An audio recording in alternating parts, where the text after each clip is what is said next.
സുധേട്ടാ. ശേഖർ സഹായിച്ചു. എങ്കിലും സത്യം ഇനി ഒരുപാട് അകലെയാ.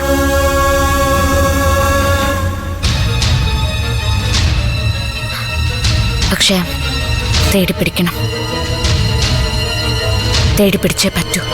നീ ഒരു പുല്ലും കണ്ടുപിടിക്കത്തില്ലടി ദേവികെ.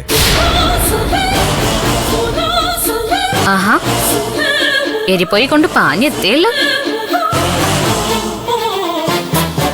ഒരു വെപ്രാളവും ഇല്ല.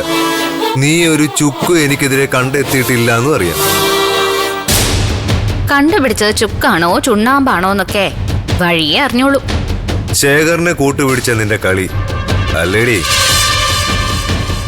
ആണെങ്കിൽ സമറിനെ അഡ്മിറ്റ് ചെയ്ത ആശുപത്രിയില് ഇനിയും കട്ടിലുകൾ ഒരുപാടുണ്ടെന്ന് അവനോടൊന്ന് പറഞ്ഞേക്ക്. അത് നിനക്കും പ്രയോജനപ്പെടും.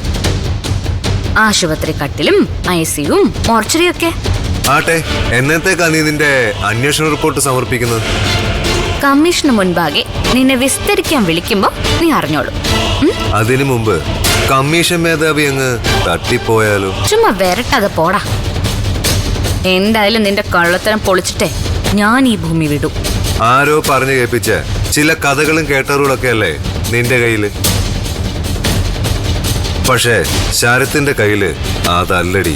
പിന്നെ പാലാഴി കടഞ്ഞ അമൃത എടുത്തതുപോലെ നീ പുതിയ സത്യം കണ്ടുപിടിച്ചുകൊണ്ട് വരുന്നുണ്ടോ?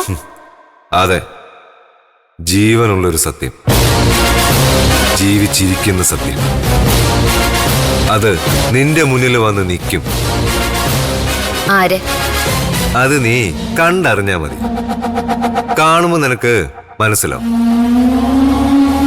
ആദ്യത്തെ ഊഴം നിന്റെ, ആദ്യത്തെ ഷോട്ടും നിന്റെ വക. അത് കഴിഞ്ഞ് ഞാൻ ഈ പറഞ്ഞ ആളുമായി വരും.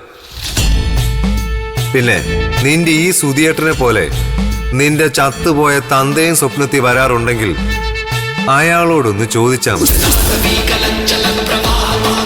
ആരെയാ ശരത്ത് കൊണ്ടുവരുന്നേന്ന്.